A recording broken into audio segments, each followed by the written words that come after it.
कॅन्सरला आयुर्वेदामध्ये खूप चांगलं डेफिनेशन आलेलं आहे. समदोषा समाग्निश्य समधातू मलक्रिया प्रसन्नात्मा इंद्रिय मन स्वस्थ इति अविद्यते. म्हणजे स्वस्थ म्हणजे काय? 3-4 ब्रेस्ट कॅन्सरचे पेशंट बघितलेस तर त्यांच्यामध्ये दिसणारी लक्षणं वेगवेगळी असतात. ओके. तर तुम्ही जर सात्विक खाल्लं तर सात्विक शरीर तयार होणार, राजसिक खाल्लं तर राजसिक शरीर तयार होणार आणि तामसिक खाल्लं तर तामसिक. पण बाहेरच्या देशांमध्ये 10 पैकी 8 जणांना कॅन्सर आहे आणि आपल्यामध्ये तो 10 पैकी 6 जणांना आलाय. आणि मला वाटत नाही की भारत आपण इथं पण मागं राहू की मॉडर्न सायन्स खूप पुढे गेले, त्याच्यासोबत खूप सारे औषधं डेव्हलप झालेत. म्हणजे एक गोळी आहे किंवा इंजेक्शन्स आहेत, बऱ्याचशा स्टिरॉइड्स पण आहेत वर्सेस आयुर्वेदिक औषधं. हे कसं समतोल साधताय? म्हणजे अमृत जर युक्तिपूर्वक वापरलं गेलं नाही तर ते विषासारखं काम करतं आणि विष हे जर युक्तिपूर्वक वापरलं गेलं तर ते अमृतासारखं काम. म्हणजे आजारापेक्षा ते औषध जास्त जालिम होतं आणि त्यांनी जास्त त्रास तयार. एकदा खातात वर्षातून लोक, फक्त एकदाच खातात. पण ते तेव्हाच का खातात? ह्याला एक फंगल इन्फेक्शन होतं या झाडाला. ओके. आणि त्यातून एक डिस्चार्ज यायला लागतं आणि त्यातनं पाणी व्हायला लागतं. पांढऱ्या कलरचं पाणी आहे, त्याला कडुलिंबाची गंगा म्हणतात. सध्या सगळ्यात जास्त जगामध्ये विकली जाणारी वनस्पती कुठली असेल तर ती अश्वगंधा. योग्य शास्त्रीय पद्धतीने बनवलेली जी काही भस्म आहेत त्याच्यामध्ये ग्रंथात जसं सांगितलं तसं तुम्ही केलं तर त्याची पूर्णतः टॉक्सिसिटी तुम्हाला दिसत नाही. तर तो प्रायमा फेज म्हणजे फर्स्ट स्टेपला येणारे पेशंट खूप कमी असतात आयुर्वेदाकडे. कॅन्सरची ट्रीटमेंट साधारणतः 1-1.5 वर्ष ऑलरेडी मॉडर्न सायन्सकडे झालेली आहे. कॅन्सर हा असा शत्रू आहे की ज्याच्यामध्ये तुम्ही एकत्र नाही आला तर तुम्हाला पुढच्या व्यक्तीला वाचवणं हेच सगळ्यात महत्त्वाची गोष्ट. तो इंटिग्रेटेड अप्रोच हा आपापला अस्तित्व ठेवून तुम्ही करू शकता. ते शरीरात गेल्यानंतर ते मॉलिक्यूल असंच असते की ते शरीरात जाऊन हानी करणार आहे, म्हणजे त्या कॅन्सरस सेलला मारणार आहे. त्याच्यासाठीच ते दिलं जातं. पण ते शरीरात गेल्यानंतर जसं कॅन्सरस सेलला मारला तसं ते त्याच्याबरोबर नॉर्मल सेलला पण मारायला. आयुर्वेद हे जसं चिकित्सेसाठी महत्त्वाचं आहे तसं प्रिव्हेंटिव्ह अस्पेक्टनी सगळ्यात महत्त्वाची गोष्ट ते सांगितलं. म्हणजे आयुर्वेदाचं प्रयोजनच ते. आयुर्वेदामध्ये रिसर्च होणं गरजेचं आहे का? तर नक्की होणं गरजेचं आहे. अडचण येते की आयुर्वेदाच्या नावाखाली बऱ्याचशा जो बुंदुगिरी चालते तर तिथे सगळ्यात मोठी अडचण जाते की हे एक औषध असतं की जे सगळ्या कॅन्सरला बरं करणार. कॅन्सरचा पेशंट जो आहे तो आयुर्वेदाने पूर्णपणे बरा होऊ शकतो का? मेव्हणे आणि मेव्हण्यांचे पाहुणे, पण हेच पाहुण्याची माहिती सांगत नाही ती गोराबेज पॉडकास्टवर असते. नमस्कार मंडळी, मी ऋषिकेश, तुमचं गोराबेज पॉडकास्टवर खूप खूप स्वागत आहे. काय प्रत्येक भारतीयाला ना कॅन्सर हे नाव जरी ऐकलं तर धडकी भरते, हे नक्कीच आहे.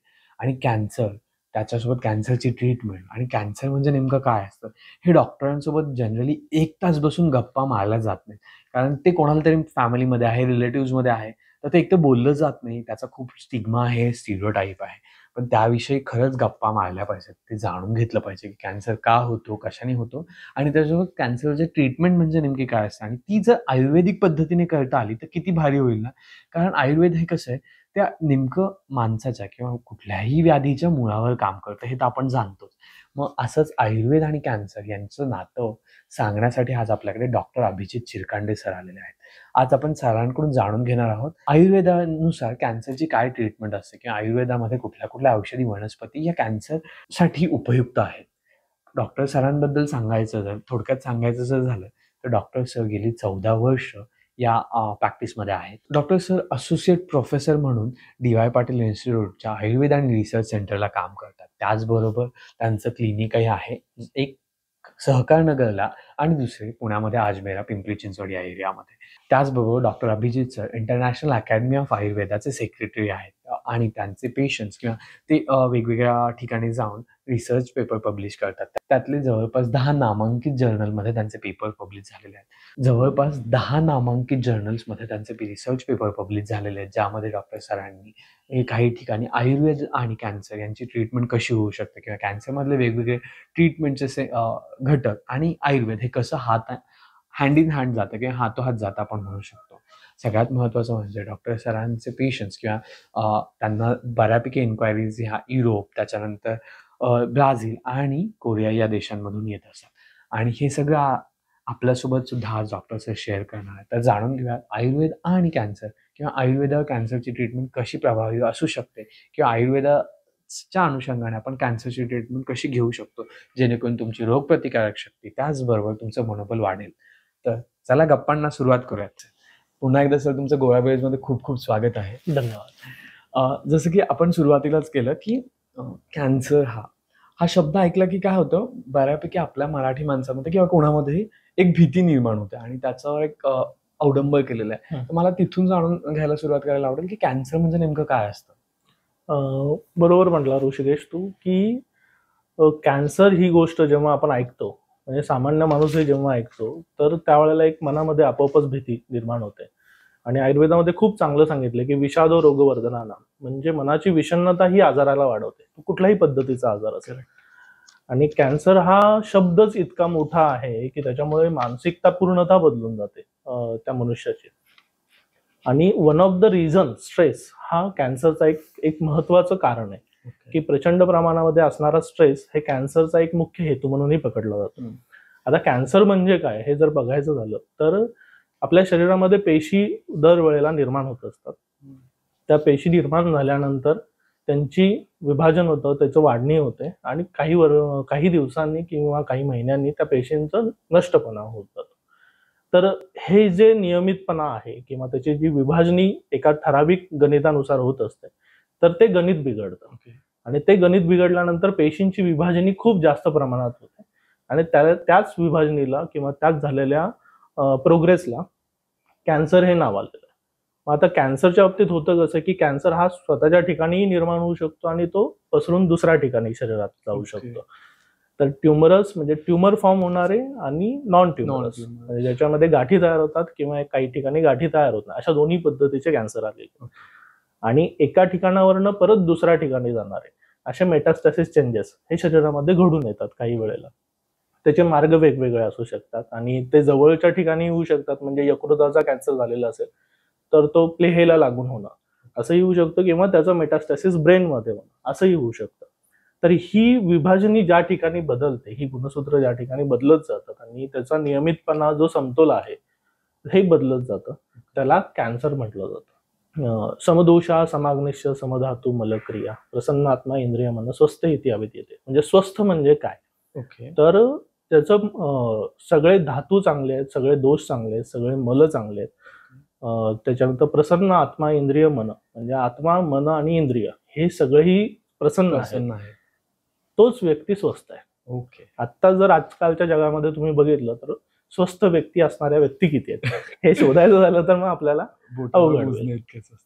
तर मग कॅन्सरचं डेफिनेशन बघताना आयुर्वेदामध्ये डिरेक्टली कॅन्सर असा दिलेला नाही किंवा वर्णन असं मिळत नाही.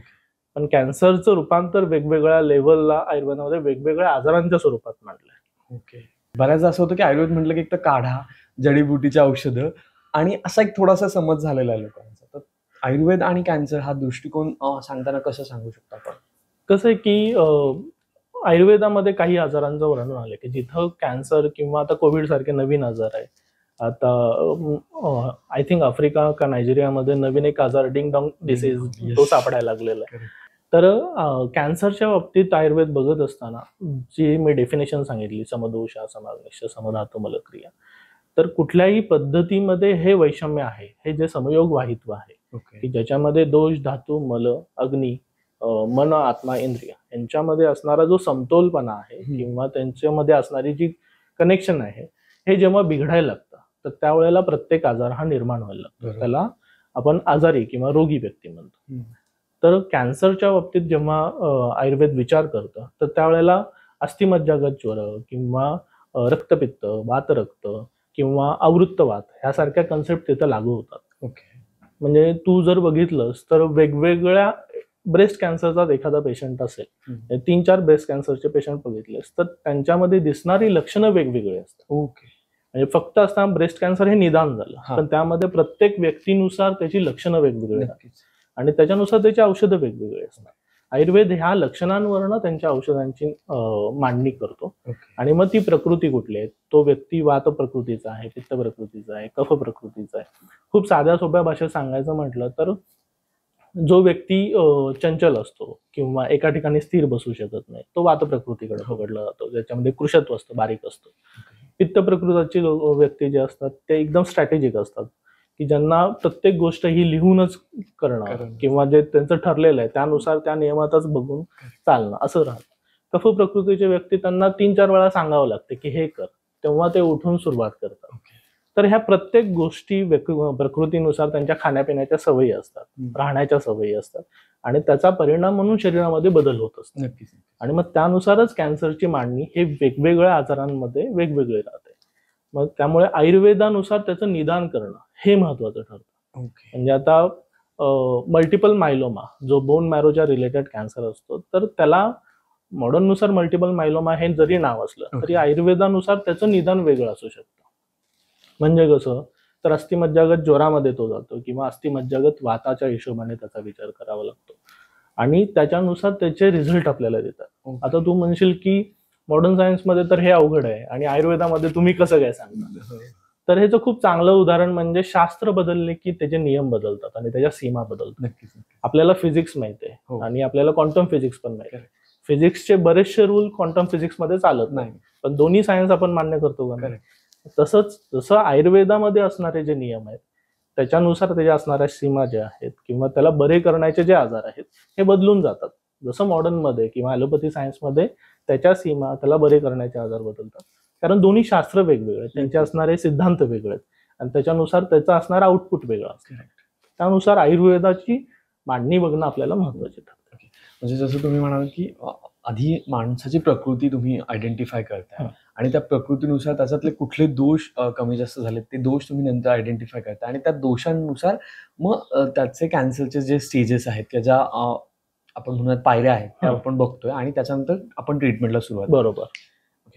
कारण हे सामान्य माणसाला करणं खूप थोडंसं डिफिकल्ट असतं की अरे, कारण आपल्याला डोक्यात एकच असतं की कॅन्सर झाला म्हणजे एक तर हाय फंडू ट्रीटमेंट असेल किंवा खूप सारे पैसे खर्च करावे लागणार आणि खूप वेगळी ट्रीटमेंट असेल आणि त्याच्यामुळे आपण अर्ध खर्चतो बेसिक. पण आता जसं आयुर्वेद आलंय तर आहार याच्याविषयी बोलल्याशिवाय आपल्याला जमणार नाही. नक्कीच आयुर्वेद जीवनशैलीतला आहार कसा सुचवतं कॅन्सर पेशंटसाठी आणि एक नॉर्मल माणसासाठी? आयुर्वेद म्हणजे आपल्या 3 गोष्टींवरती पूर्ण आयुष्य डिपेंड आहे. आहार, निद्रा आणि ब्रह्मचर्य. त्यातला पहिला पिलर जो आहे तो म्हणजे आहार. म्हणजे तुमचं खाणं पिणं कसं आहे त्याच्यावरती तुमचं शरीर असतं. आपण जे खातो त्याच्यापासूनच आपलं शरीर तयार होतं. नक्कीच. ठीक आहे. मग तुम्ही जर सात्विक खाल्लं तर सात्विक शरीर तयार होणार, राजसिक खाल्लं तर राजसिक शरीर तयार होणार आणि तामसिक खाल्लं तर तामसिक शरीर आणि मन तशा पद्धतीची घटना घडणार. आता तू जर बघितलंस की आपण मागच्या 2 दिवसातलं तुझं खाणं पिणं जरी आठवलंस तू, तर त्याच्यामध्ये बऱ्याचशा प्रोसेस फूड वापरतो.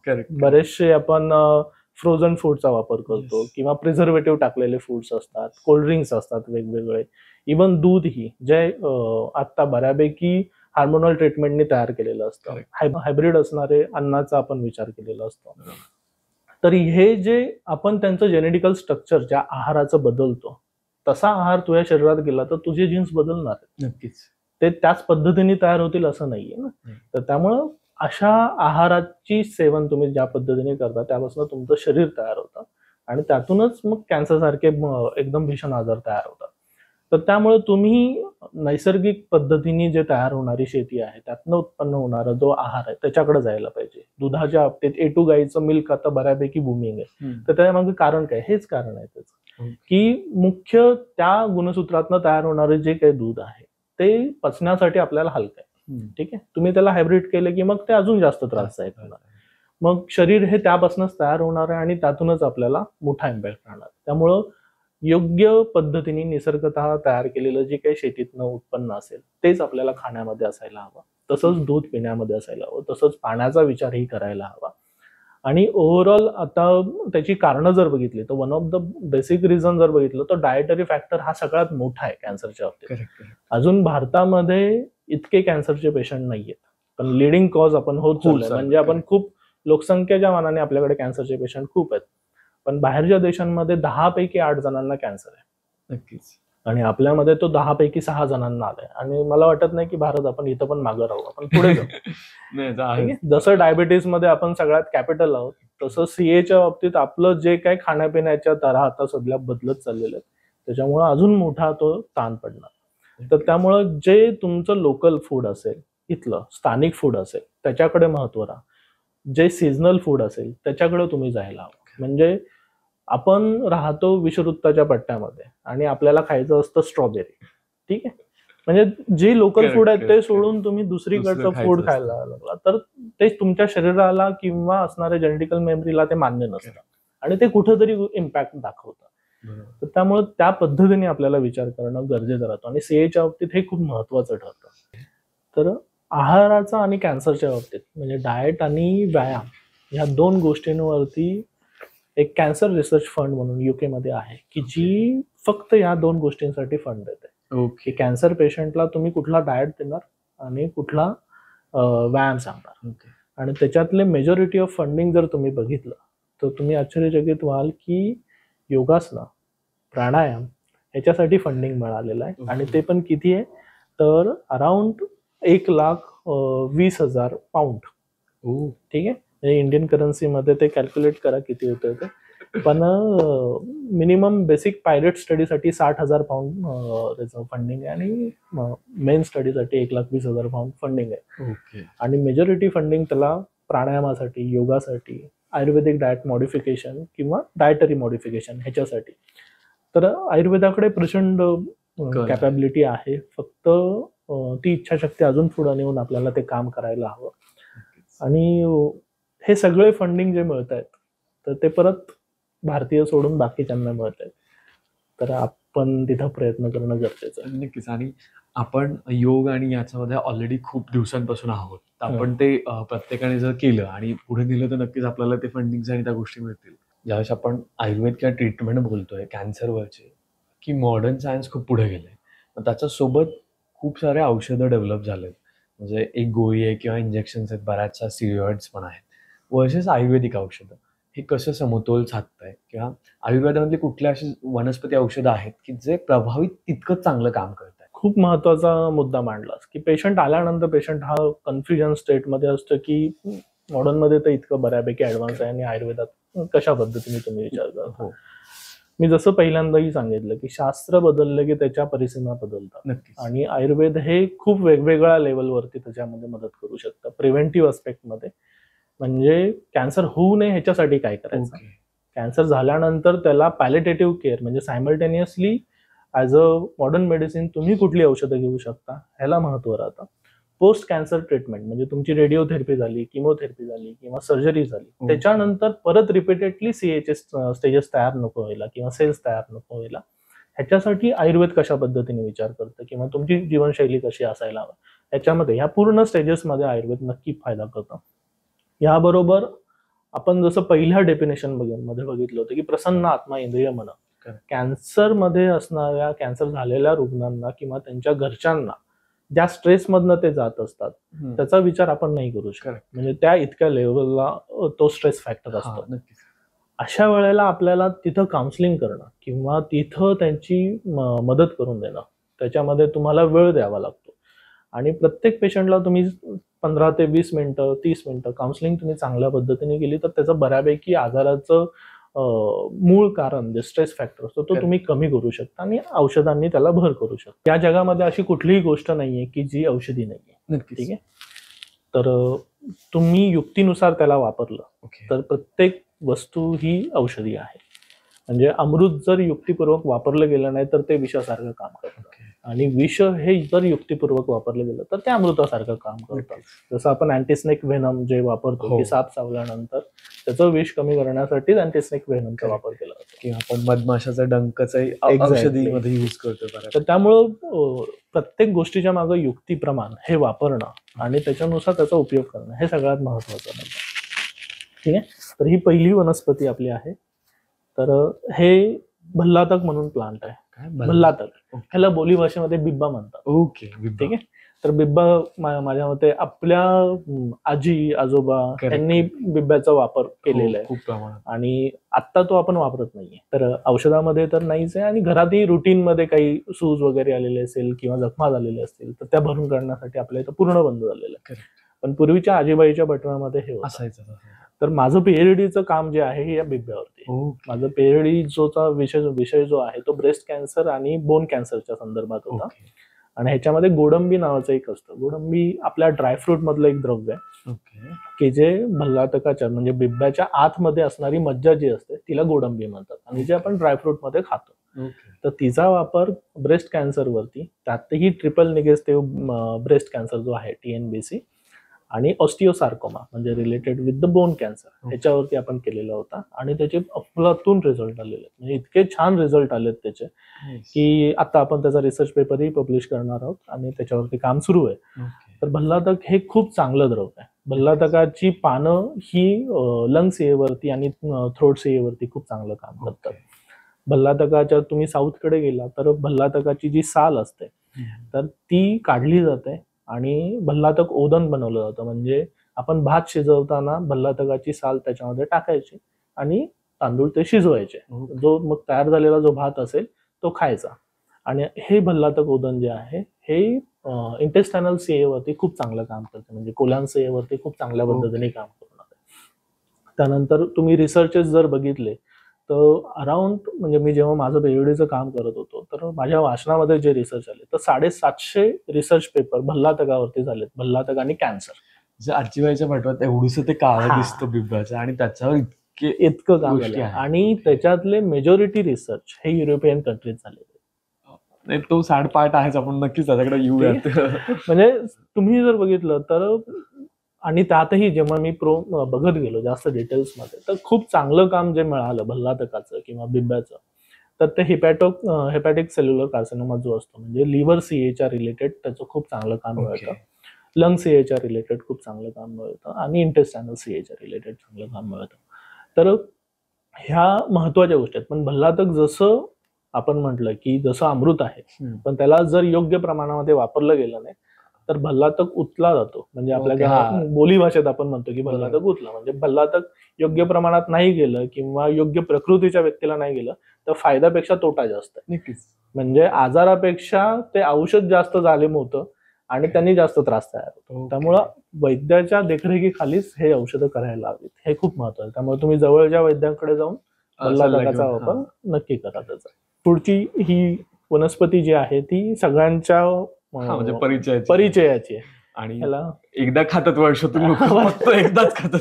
पण ते तेव्हाच का खातात ते म्हणजे तो जो सीझन असतो पाडव्यालाच आपण फक्त खातो. पाडव्याचा सीझन हा वसंत ऋतूच्या अनुषंगाने ज्या वेळेला चैत्र सुरू होतं आणि वसंत ऋतू हा कफाच्या प्रकोपाचा काळ आहे. ज्या वेळेला कफ हा एकदम अत्युच्च असतो, खूप जास्त प्रमाणात असतो. तर कफाच्या विकारांमध्ये स्किनच्या विकारांमध्ये ह्याचा खूप चांगला फायदा होतो. त्यामुळे आपल्या संस्कृतीमध्येच बरोबर त्याच वेळेला कडुलिंब खायला देतात. बाकी वर्षभर म्हणत नाहीत की रोज खा. ठीक आहे. त्यावेळेला प्रचंड प्रमाणात कफ असतो, त्याला पचवणं गरजेचं असतं. तो पचला गेला नाही तर तो त्वचे वाटे किंवा फुफ्फुसां वाटेत त्याच्यावरती इम्पॅक्ट करणार असतो. तर त्यासाठी कडुलिंबाचा वापर केला जातो. आता स्किन जेव्हा कॅन्सरच्या बाबतीत आपण ह्याचा विचार करतो तर त्यावेळेला त्वचेचा जो कॅन्सर असतो ह्याच्यामध्ये कडुलिंबाच्या तेलाचा वापर किंवा कडुलिंबाच्या सालीच्या काढ्यांचा वापर खूप चांगला केला जातो. किंवा आफ्टर किमोथेरपी प्रचंड प्रमाणामध्ये उष्णता निर्माण होते. काही पेशंटला प्रचंड दाह होतो, अंतर्दाह निर्माण व्हायला लागतो. तर ह्यामध्ये एक कडुलिंबाची जी फ्लावरिंग येते म्हणजे फुलं जी येतात तू बघितली असेल तर ती पांढरी कलरची असतात. तर त्याला साध्या पाण्यामध्ये भिजत ठेवायचं. नॉर्मल टेम्परेचरचं पाणी साधारणतः अर्धा ते 1 तास तुम्ही भिजत ठेवा. कोळून गाळून ते प्या. त्यांनी प्रचंड प्रमाणामध्ये थंडपणा निर्माण होतो. इतकं चांगलं ते औषध आहे की जे पोस्ट किमो तुम्ही वापरू शकता. त्याच्यानंतर कडुलिंबाची पानं जी आहेत ती जुलाब करणारी असतात. म्हणजे पित्ताचं रेचन करणारी ह्याच्यासाठी वापरली जातात. आणि कडुलिंबाची साल जी असते ती जुलाब थांबवणारी असते. तर एकाच वनस्पतीमध्ये तुम्हाला प्रत्येक पार्ट मध्ये वेगवेगळे उपयोग आहेत. ह्याला साधारणतः हे झाड जेव्हा जुनं होतं 18 वर्षांपेक्षा मोठं होतं तर ह्याला एक फंगल इन्फेक्शन होतं या झाडाला. आणि त्यातून एक डिस्चार्ज यायला लागतो आणि त्यातनं पाणी व्हायला लागतं. पांढऱ्या कलरचं पाणी येतं. त्याला कडुलिंबाची गंगा म्हणतात. त्याला नीमगंगा म्हणतात. पूर्वीच्या म्हाताऱ्या लोकांना ते माहिती आहे किंवा जुन्या वैद्यांना ते माहिती आहे. तर ते जे असतं ते प्रचंड शीत गुणाचं असतं आणि बल देणारं असतं. तर किमोथेरपी किंवा रेडिओथेरपी नंतर येणारा जो काही थकवा असतो किंवा जे काही त्याचे साईड इफेक्ट असतात तर ते रिकव्हर करण्यासाठी नीमगंगेचा उपयोग होतो. पण हेही परत की तुम्ही एकच वनस्पती ही विचारपूर्वक वापरली तर योग्य. अतिरिक्त प्रमाणात वापरली तर कडुलिंब. आता जसं डायबिटीसच्या बाबतीत होतं की डायबिटीजमध्ये प्रत्येक जण सकाळी उठला की कडुलिंबाचा काढा प्यायला लागतो, कारल्याचा काढा पितो आणि मग हाडांचा ठिसूळपणा येतो. ठीक आहे. म्हणजे फक्त एकच गोष्ट तुम्ही वापरत राहिला तर ते शरीराला चालत नाही. नक्कीच. ठीक आहे. तर त्यामुळे युक्तिपूर्वक आणि वैद्याच्या सल्ल्याने त्याचा हा वापर ते केला तर आहेच की वैद्याचा सल्ला मस्त आहे. म्हणजे आपल्याला जरी हे नॉलेज इथे मिळत असेल तरी वैद्याकडे जाऊन कन्सल्ट करणं, त्यांच्याकडून ट्रीटमेंट घेणं आणि त्याच्यानंतर औषधं वापरणं Yes. हे महत्वाचं आहे. ही आहे अश्वगंधा. ओके. अश्वगंधा तुला माहित असेल, उभारायचा सध्या आपण- सगळ्यात जास्त जगामध्ये विकली जाणारी वनस्पती कुठली असेल तर ती अश्वगंधा. ओके. 750 मिलियन डॉलर्सचा मार्केट आहे. ठीक आहे. जागतिक लेवलला सगळ्यात जास्त विकलं जातं. आणि ॲफ्रोडेसिक म्हणजे शुक्र वाढवणारी, वाजीकरण चिकित्सेमध्ये वापर करणारी अशा हिशोबाने याचा उपयोग केला जातो.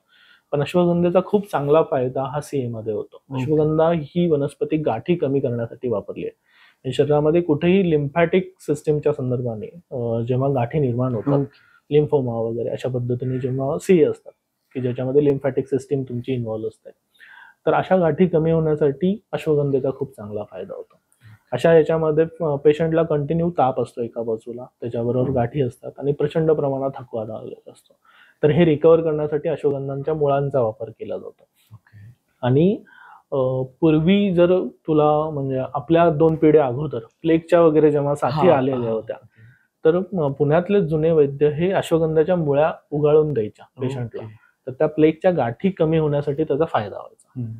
तर गाठी कमी होणं कुठल्याही पद्धतीच्या श्लेष्म वाताभ्याम ग्रंथी संनिम म्हणजे कफ आणि वात या 2 दोष जेव्हा एकत्र येतात तर त्यावेळेला ग्रंथी निर्माण होते. ओके. ठीक आहे. तर त्यावेळेला ट्युमरस CA कुठलाही असेल तर तिथे अश्वगंधा खूप चांगल्या पद्धतीने काम करतो. आता हे तुला वाटेल की सोडून देतो डॉक्टर. दसरा सुरू झालेला आहे किंवा आपलं आपट्याची पाने आहेत, पण हे आहे कांचनार. कांचनार नावाची वनस्पती आहे जी दिसायला आपट्यासारखी असते आणि बहुतेक वेळेला जेव्हा दसरा येतो तर त्यावेळेला ह्याच वनस्पतीची पानं वाटली जातात. पण ही वनस्पतीच वेगळी आहे पूर्णतः.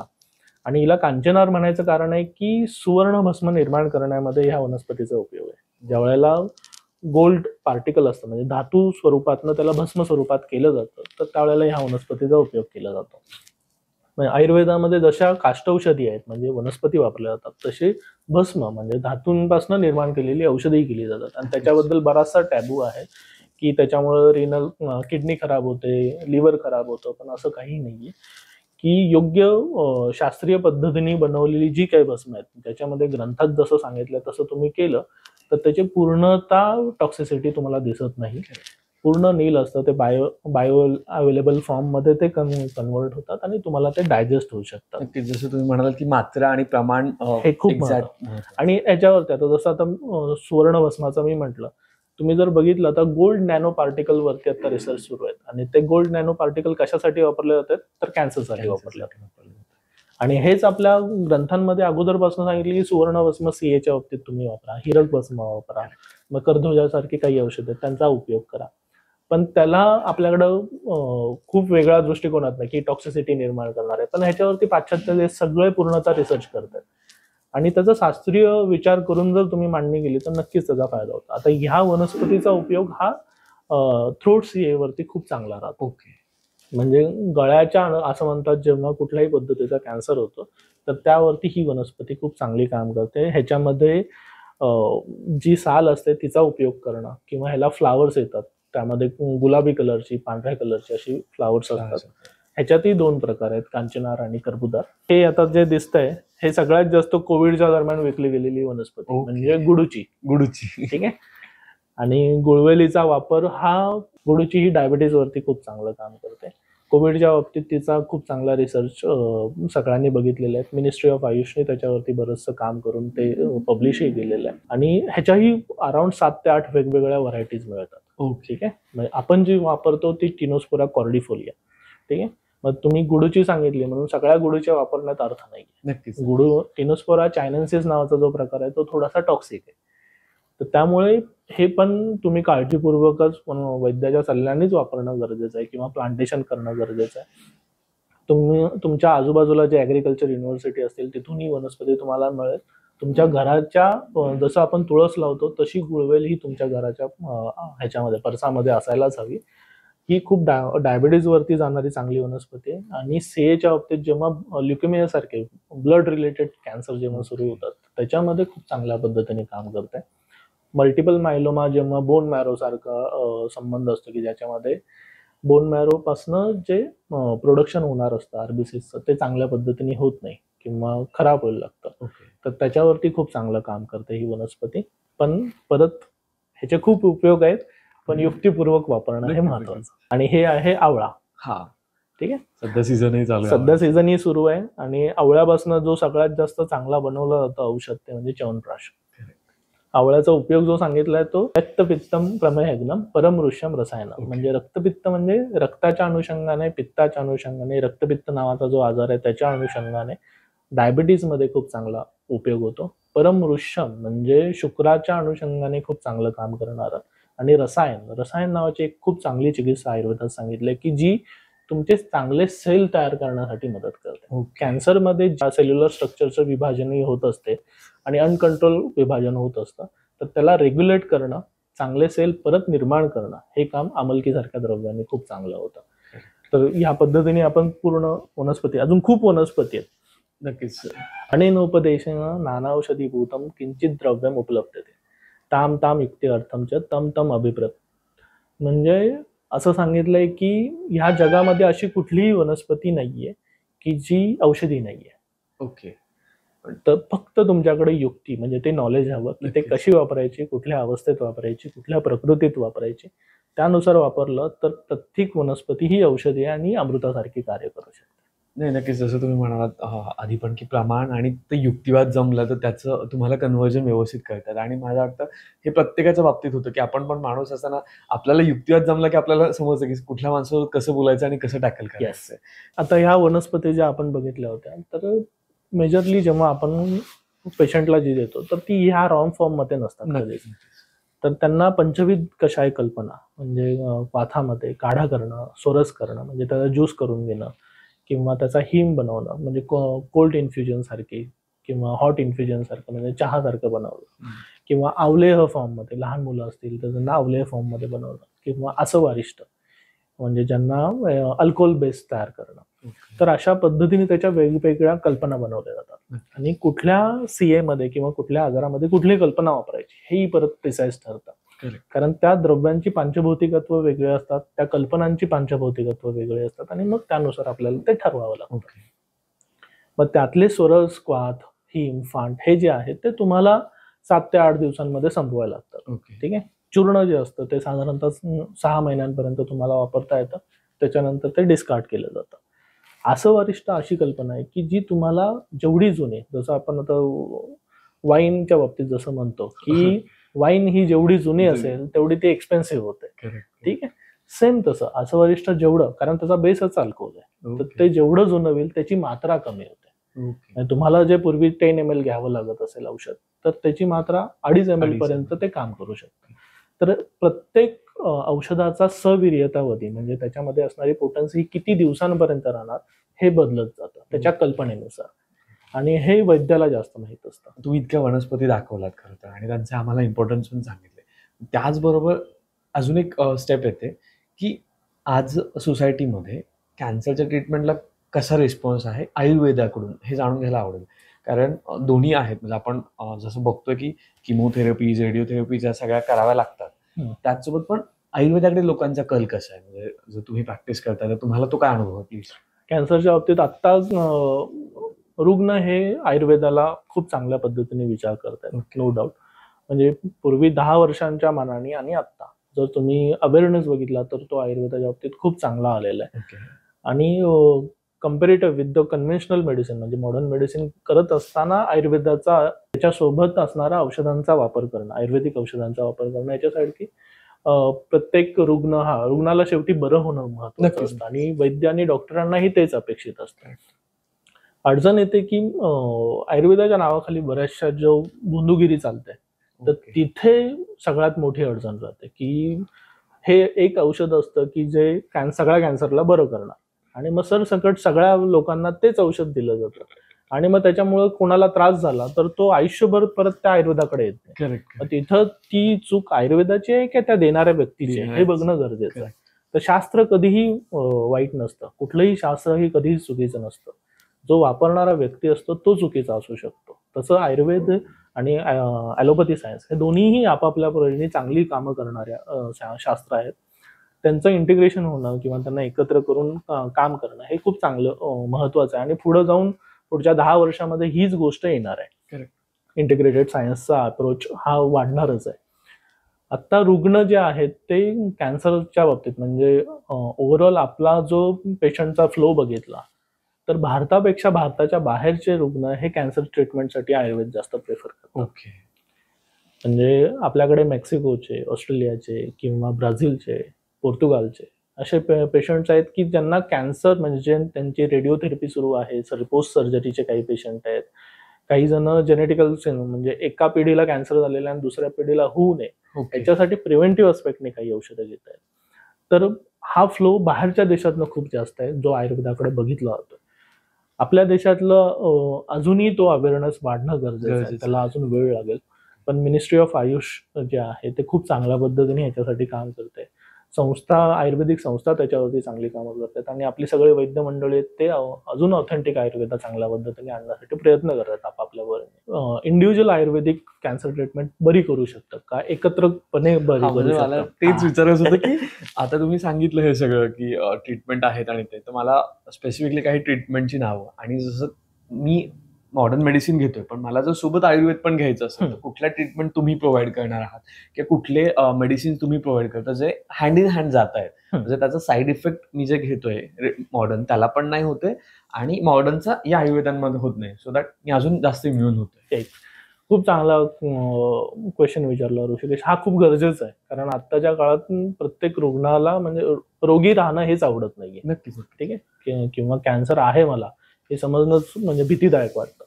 तर अशा वेळेला ना कुठलाही जेव्हा आपल्याकडे पेशंट येतो तर तो प्रायमा फेज म्हणजे फर्स्ट स्टेपला येणारे पेशंट खूप कमी असतात आयुर्वेदाकडे. कॅन्सरची ट्रीटमेंट साधारणतः 1-1.5 वर्ष ऑलरेडी मॉडर्न सायन्सकडे झालेली आहे किंवा किमोथेरपी सुरू आहे किंवा मेटास्टॅटिक चेंजेस झालेले आहेत म्हणजे एक कॅन्सर होतात तो अजून पसरून दुसरीकडे गेलाय असं झाल्यानंतर आयुर्वेदाकडे बरेच जण वळतात. अशा वेळेला इंटिग्रेटेड अप्रोचने विचार करावा लागतो की त्यांना कुठल्या पद्धतीने ऑलरेडी किमोथेरपी गेलेली आहे किंवा स्टेरॉइडल ट्रीटमेंट इम्युनो मॉड्युलेशन त्यांचं जे झालेलं आहे ते कशा पद्धतीने अगोदर झालेलं आहे त्यानुसार आयुर्वेदाची मांडणी करावी लागते. मग त्यातले पंचकर्माचा वापर करणं मग पंचकर्मामध्ये पण सौम्य पंचकर्म त्यांना देणं कारण पेशंट हा त्यावेळेला खूप प्रचंड प्रमाणामध्ये थकवा आलेला असतो. तर बृहत पंचकर्मांचा वापर करायला लागलो की ते अजून थकून जाऊ शकतात.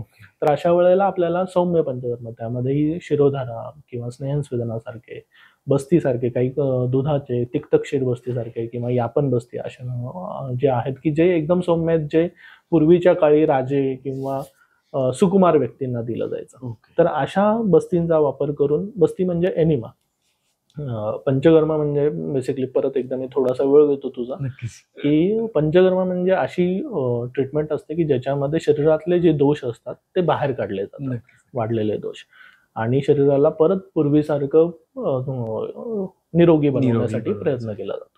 त्याच्यामध्ये वमन म्हणजे उलटीचं औषध असतं, विरेचन म्हणजे जुलाबाचं औषध असतं, बस्ती म्हणजे एनिमा असतो, त्यानंतर नस्य म्हणजे नाकातनं काही औषधं सोडली जातात आणि रक्तमोक्षण म्हणजे जळू किंवा सिरावेद करणं म्हणजे रक्त काढणं राईट क्युबायटल फोसा वगैरे अशा पद्धतीने किंवा जळूचा लिश थेरपी सारखी.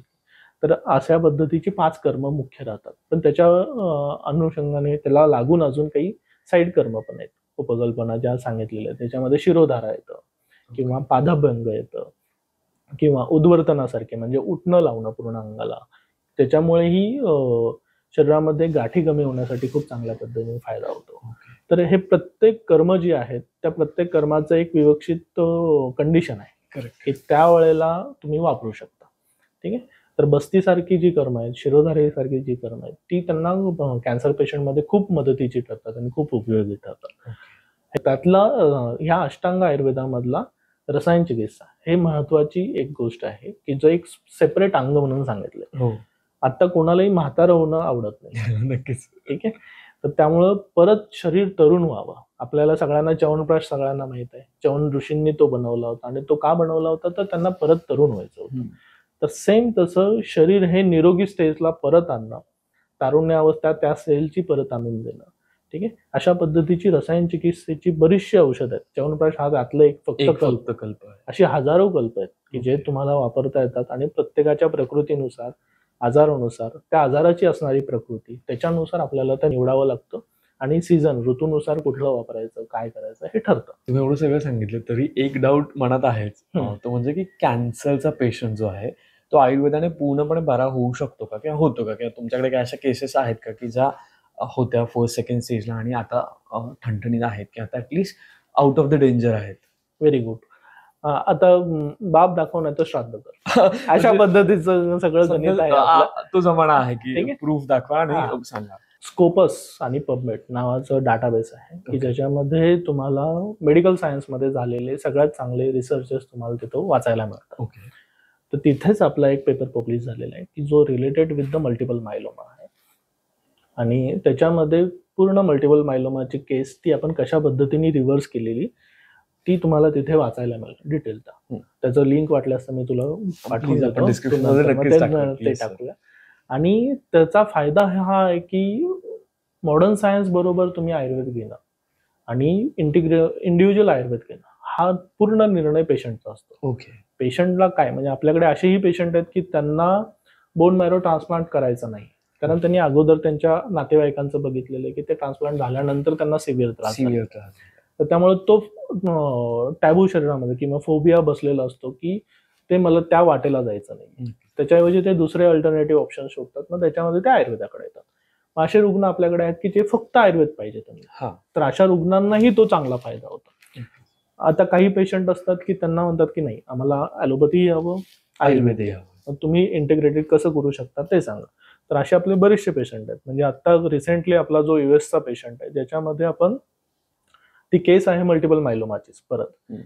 आपण झूम मिटिंग घेतो त्यांच्याबरोबर. तिथले असणारे ऑन्कोफिजिशियन आपली टीम हे आपण मंथली एकदा झूम मिटिंग करतो. त्या पेशंटच्या बाबतीत जो काही त्यांचा किमोथेरपीचा टार्गेट ठरलेला असतात त्याच्यानुसार आपली आयुर्वेदिक औषधं काय असायला हवेत आणि डाएट कसा मॉडिफाय करायला हवा ओके. असा इंटिग्रेटेड.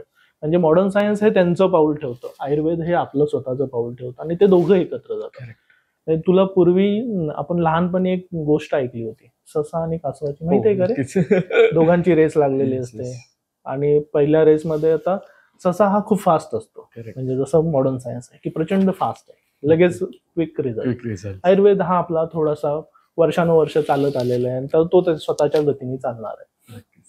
पण पहिल्या रेसमध्ये कासव जिंकतो, दुसऱ्या रेसमध्ये ससा जिंकतो, हेही माहिती आहे आपल्याला हा. की पुढच्या वेळेला तो नाही मला त्या स्पीडने जायचंच आहे त्यामुळं तो दुसरी रेस जिंकून जातो. तिसरी रेस अशी होते की ज्याच्या वेळेला प्रत्येक वेळेला एक मध्ये नदी येते. ठीक आहे. ओके. मग त्या वेळेला काय करतो ससा आणि कासव, ससा पुढे जातो पण त्याला नदी पार करता येत नाही, तिथं कासव येतं. मग ते दोघं जण ठरवतात की आपल्याला हे जिंकायचं असेल तर आपण एकत्र यायला पाहिजे. ओके. मग ससा हा कासवाच्या पाठीवर बसतो, नदी पार करतो आणि मग कासव जे असतं ते सशाबरोबर पुढची रेस जिंकतात आणि ते दोघं जण जिंकतात. कॅन्सर हे असंच आहे. Correct, correct. कॅन्सर हा असा शत्रू आहे की ज्याच्यामध्ये तुम्ही एकत्र नाही आला तर तुम्हाला पुढच्या व्यक्तीला वाचवणं हेच सगळ्यात महत्वाची गोष्ट आहे. ओके. मग तो इंटिग्रेटेड अप्रोच हा आपापला अस्तित्व ठेवून तुम्ही करू शकता. आपण मगासपासून किमोथेरपी हा शब्द वापरतोय आणि कॅन्सर म्हटलं की किमोथेरपी निग्लेक्ट करून चालणार नाही. कारण कुठलाही कॅन्सरचा टॉपिक आला किंवा कॅन्सरचा रुग्ण आला तर काहीच नसेल ऐकलं त्या माणसाने पण किमोचं नाव ऐकलेलं असेल की हो. किमो करावी लागते. तर ती काय असते आणि ती करत असताना आयुर्वेद आपण कसं घेतो किंवा आयुर्वेदात त्याला काही सबस्टिट्यूट आहेत का? तुला पूर्णपणे आयुर्वेदिक कॅन्सरचे ट्रीटमेंट घ्यायचे आहेत. किमोथेरपी ही बेसिकली काही ड्रग्स असतात, त्या ड्रग रिलेटेड त्यांना इंजेक्टेबल ड्रग किंवा आयव्ही इन्फ्युजन त्याचे राहतात की इंट्रावेनस ते दिले जातात आणि ते दिल्यानंतर प्रत्येक कॅन्सरनुसार ते मॉलिक्यूल बदलू शकतात. Okay. आणि ते बदललेलं असतं, वेगवेगळे वापरले जातात. ते शरीरात गेल्यानंतर ते मॉलिक्यूल असंच असते की ते शरीरात जाऊन हानी करणार आहे, म्हणजे त्या कॅन्सरस सेलला मारणार आहे. Okay. त्याच्यासाठीच ते दिलं जातं. Okay. पण ते शरीरात गेल्यानंतर जसं कॅन्सरस सेलला मारणार तसं ते त्याच्याबरोबर नॉर्मल सेलला पण मारायला लागतं आणि त्याच्यामुळे साईड इफेक्ट किंवा जे बाकी कॉमन लक्षण असतात ती दिसायला लागतात. त्याच्यामध्ये ओमिटिंग म्हणजे नॉशियासारखं फिलिंग किंवा टेस्ट बदलायला लागते, केस जायला लागतात, हाडांची दुखणी चालू होतात. काही याच्यामध्ये किमोथेरपी आणि रेडिओथेरपी हे सेकंडरी मॅलिग्नन्सीची कारणं राहतात. म्हणजे पुढचा कॅन्सर हा त्या किमोथेरपीमुळे झालेला असतो, ओके. असंही होऊ शकतं. हे वन ऑफ द म्हणजे हे WHO ने सांगितलेल्या कारणांपैकी, म्हणजे मी माझं स्वतःचं सांगतोय असंही हा, काही नाही, ठीक आहे. तर ह्यामध्ये जेव्हा आणि काही पेशंटला काही त्रासही होत नाही, विथ किमोथेरपी ते पूर्णतः सबसाईड होतात विदाऊट एनी साईड इफेक्ट असंही Okay. होतं. मग तो पेशंट रिस्पॉन्स कसा होतो, बॉडी रिस्पॉन्स कसा राहतो, हा प्रत्येक किमो मॉलिक्युलनुसार ते बदलतं. आता इथं आयुर्वेद कुठं मदत करू शकतं, तर त्यांनी सायमल्टेनियसली किमोथेरपी करत असताना जे जे साईड इफेक्ट दिसतात त्याला पॅलिटेटिव्ह केअरमध्ये ते कमी करण्यासाठी त्याला ते सुसह्य अवस्था ती तयार करून देणं, ओके. याच्यामध्ये आयुर्वेद खूप चांगलं काम करेल. त्याच्याबरोबर जे चांगले सेल्स आहेत त्यांना चांगलं मेंटेन ठेवणं, आणि कॅन्सरस सेल्स आहेत तर ते जे नष्ट होत आहेत त्यांना अजून नष्ट करण्यासाठी मदत करणं, ह्याच्यासाठी आयुर्वेद चांगल्या पद्धतीने मदत करू शकतं. आणि सायमल्टेनियसली ती जी फेज असते त्यावेळेला पेशंट हा एकदम त्रासून जातो. नक्कीच. म्हणजे एकतर आजारामुळे त्रासलेला असतो, आजाराच्या औषधामुळे अजून त्रासलेला त्रासलेला असतो, असतो. आणि त्याच्याबरोबर मानसिकरित्या खचलेला असतो. आणि त्यातही आर्थिक ज्या गोष्टी असतात, म्हणजे सामाजिक एक बर्डन, म्हणजे प्रत्येक जण त्याला सहानुभूती दाखवायला लागतं, आणि ते त्या पेशंटला नको असतं. नक्कीच.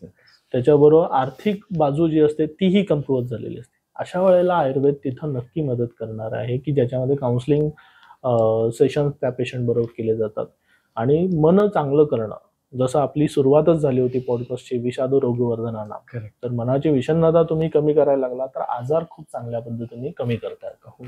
तर ह्याच्यासाठी आयुर्वेद वेगवेगळ्या पातळीवरती मदत करतं. आता आपण हे सगळं बोलतोय, पण एखाद्याला प्रतिबंधात्मक उपाय म्हणून करायचंय आयुर्वेद, किंवा नाही मला कॅन्सर नकोय, किंवा माझी लाईफस्टाईल थोडीशी इम्प्रूव्ह झाली पाहिजे, तर त्यांनी कुठल्या गोष्टींची काळजी घेतली पाहिजे? आता कसं आहे की बेसिकली जर आपण कॅन्सरची कारणं बघायला गेलो तर कॅन्सरच्या कारणांमध्ये एन्व्हायरमेंटल रिझन, म्हणजे जे काय आता पोल्युशन आहे ते कारण असणं, डायटरी रिझन म्हणजे आपण जे काही खाणं पिणं करतोय त्याच्यामुळे इम्पॅक्ट होणं, त्याच्यानंतर स्ट्रेस फॅक्टर, जो प्रचंड प्रमाणामध्ये ताणतणाव वाढतो त्याच्यामुळे होणारा, इव्हन ड्रग इंड्यूस कुठलीही टॉक्सिसिटी झाल्यामुळे निर्माण होणारे कॅन्सर्स, जेनेटिकल कॅन्सर अनुवंशिकतेनुसार येणं, अशी व्हरायटी ऑफ रिझन्स आहेत. ठीक आहे. आता एन्व्हायरमेंटल आणि खाण्याच्या गोष्टींकडे तुम्ही खूप जास्त कंट्रोल करायला अवघड जातं, की तुम्ही ज्या वातावरणात राहतात ते तुम्ही बदलू शकत नाही, ते तसंच होणार आहे. मग इथे काय करणार तुम्ही, तर ह्या वातावरणांमुळे किंवा ह्याच्यामुळे जेनेटिकल स्ट्रक्चर जे बदलतं आपलं, किंवा जे आपले सेल्स जे असतात ते ब्रेक झाल्यानंतर आपलं सेल्स हा DNA पासून तयार केलेला असतो, आणि जे ब्रोकन DNA असतात हे कॅन्सर निर्माण करण्यामध्ये परत कारणीभूत असतात. ओके. ठीक आहे. म्हणजे सेल स्ट्रक्चर खराब झाल्यानंतर जो राहिलेला ब्रोकन झालेला DNA असतो, जो त्याच्यापासून सेल तयार झालेले असते, ते जर शरीरातनं व्यवस्थित बाहेर गेले नाही किंवा त्यांचं व्यवस्थित विल्हेवाट लावली गेली नाही शरीराकडनं, तर ते DNA स्ट्रक्चर हे परत कॅन्सरस सेल तयार करण्यासाठी काम करतात. ओके. आता इथे आयुर्वेदामधलं प्रिव्हेंटिव्ह अस्पेक्ट खूप चांगला काम करतो. इथं प्रिव्हेंटिव्ह अस्पेक्टने आयुर्वेदामध्ये पंचकर्म सांगितलेले आहेत. प्रत्येक ऋतूनुसार पंचकर्माचं महत्त्व सांगितलं आहे, प्रत्येक प्रकृतीनुसार पंचकर्माचं महत्त्व सांगितलेलं आहे. की आता वर्षा ऋतू आहे, पावसाळा जो आहे तो बस्तीसाठी महत्त्वाचा आहे, शरद ऋतू म्हणजे ऑक्टोबर नोव्हेंबर हा विरेचनासाठी जुलाबासाठी महत्त्वाचा आहे, वसंत ऋतू हा कफासाठी म्हणजे वमनासाठी महत्त्वाचा आहे. तर ह्या सीझननुसार महत्त्वाच्या गोष्टी म्हणजे स्वस्थ व्यक्तीने हे त्यांचं स्वास्थ्य टिकवण्यासाठी प्रिव्हेंटिव्ह अस्पेक्टनी पंचकर्माचा वापर करणं. मग आता पंचकर्मा काय करतं, हे ब्रोकन डीएनएला बाहेर काढण्याचं, एक्सपेल आउट करण्याचं, त्याचं बॉडी टॉक्झिन्स म्हणूनच काम करतात, आणि त्यांना बाहेर काढून टाकण्याचं काम पंचकर्माच्या सहाय्याने खूप चांगल्या पद्धतीने होतं. आणि त्याच्यानंतर जे संसर्जन क्रम असतो, म्हणजे जो आहाराचा नियम आहे तो तुम्ही फॉलो करणं, त्याच्याबरोबर रसायन चिकित्सा घेणं, तर त्याच्यामुळे नवीन निर्माण होणाऱ्या ज्या सेल्स असतात शरीरातल्या त्या चांगल्याच तयार होतात. करेक्ट. आणि त्याच्यामुळे त्या व्यवस्थित पद्धतीने टिकून राहतात, त्यांची विभाजनी व्यवस्थित होते, आणि जे काही कॅन्सरची मूळ कारण आहेत तिथंच तुम्ही घालता. तर प्रिव्हेंटिव्ह अस्पेक्टने कॅन्सरवरती आयुर्वेद हा प्रचंड चांगला. आता तुला सांगायचं झालं तर आमचा आता स्वतः रिसर्च सुरू आहे जो related with the onco immunity. Onco immunity ही खूप नवीन टर्म आहे. ठीक आहे. म्हणजे वेस्टर्न कंट्रीमध्ये ती बऱ्यापैकी वापरली जाते आणि त्याच्यावरती रिसर्च सुरू आहे. म्हणजे कॅन्सर होऊ नये ह्याच्यासाठी आपली इम्युनिटी काम करते. ओके. ठीक आहे. आपल्या प्रत्येकाच्या शरीरामध्ये ऑन्को सेल्स असतात, म्हणजे कॅन्सरस सेल्स असतात. हो, नक्कीच. पण आपली इम्युनिटी कुठेतरी सप्रेस होते आणि मग ते कॅन्सरस सेल वाढतात. ठीक आहे. मग आयुर्वेद ह्या ऑन्को इम्युनिटीवरती खूप चांगलं काम करतं. आता त्याच्या संदर्भात आपले रिसर्चेस आहेत ते काही वर्षांमध्ये आपण पब्लिश करू असते. पण त्याच्यामध्ये आपण काय केलेलं आहे की जेनेटिकल कोलॉन कॅन्सर जो आहे तो 10% जेनेटिकल आहे, म्हणजे एका पिढीकडनं दुसऱ्या पिढीकडे जातो.